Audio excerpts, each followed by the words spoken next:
So, obviously, I would come to you in a moment, but I'd like to hear the ladies' views first on the issue of hashtag Black Lives Matter. Do you think it's a good idea for Lagos State to begin to pull down all the colonial statues we have within Lagos State? Do you agree? Before I come to the Honourable, what are your thoughts? Yeah, I think so. I think anything that represents, there are some things that represent that time, and the truth is at that time, the story that we have is that we had white people come here, oppress us, bring us down for their own material gain. So it makes sense that now all over the world where black people are standing up for their rights and saying, see, we recognize what you did to us many years back, and we're at a place, or the world is at a place where we recognize slavery and colonization was a crime against humanity. I don't agree with pulling down the statues. Okay. I don't think that that's the most important thing to do to address the issue of our history.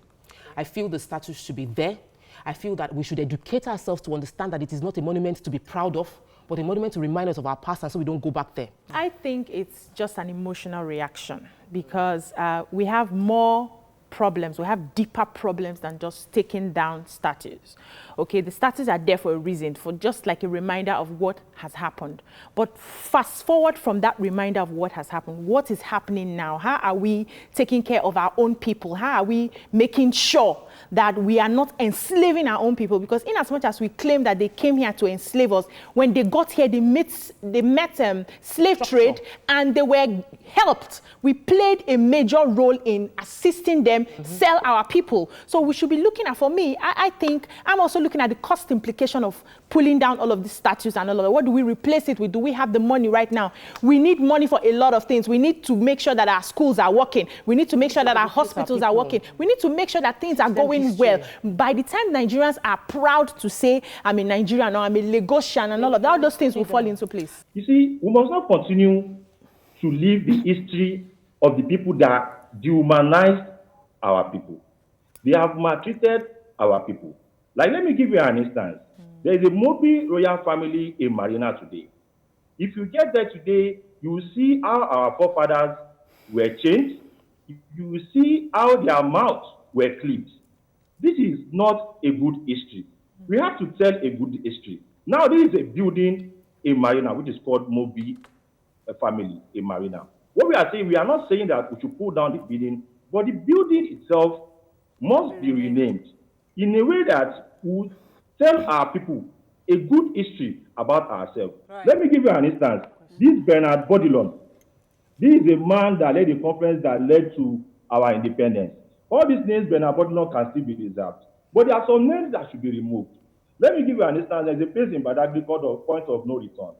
There's Vilekete slave trade market in Badagry. There's a Vilekete museum. You see, there are some names that we need to change. We need to make our people to understand that life matters, okay, and we are more secure than the white. Sir, I would want to ask you now, what is the implication, or how does this move affect 20 million Lagosians right now? How does it affect the food that we eat, the fuel that we are talking about that has just been increased, the tax, the VAT that has been increased, the electricity tariff that will likely be increased? How does this affect us as a whole? Because the common man does not understand all of these monuments, and they want to see a good life and a good standard of living. How does this particular move affect us now? You want to agree with me that Lagosians and Nigerians, they are hardworking people. They leave their house very early in the morning to go to their work. You understand? And they come back late in the night. You want to agree with me that this is the high time that we give them this support, a sense of belonging, to show to them that we are more superior. You understand? They need to be encouraged. You know, our children today in Lagos that are practicing autism, it's because they don't have a good orientation. We have to change the orientation of our people. We have to reorientate them. We need to teach them, put them in the right direction. Some people need orientation. Some people need counseling for them to be on the right path. Right. So okay. I want to say that when you talk about petroleum, I want to say that, well, it's the issue of the federal government. I just want you to clear something is this not like a hypocritical move? Because we are thinking of pulling down foreign statues and monuments. Meanwhile, the lawmakers do not want to patronize locally made, locally assembled vehicles. We want the very foreign, classy furniture and all of that. So are we not, you know? When we talk about this vehicle that you are talking about, the question we ask ourselves is, how many indigenous companies do we have in Nigeria today that can actually produce vehicles that the whole ministry in the state, in the whole state in Nigeria, will be able to make use of?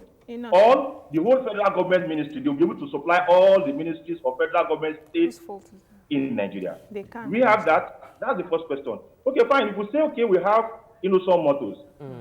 Sometimes last year, this House of Assembly sent a delegation to some motors that we want to purchase some buses from there. And when we got there, they said we'll have to make some payments and we'll come back in some months' time before we'll be able to collect those buses. But in the House of Assembly here, we just got our financial autonomy in 2019. You understand? Purchase capital, this thing by ourselves. But what we are saying is, when we go there, they say we have to, but we on our own, what we'll do is, some people will supply us in advance and we'll pay on instrumental basis. But they are saying we'll have to pay and we'll have to hold on for some months before we'll be able to get back this vehicle, before we're able to get this vehicle that we want to purchase from them.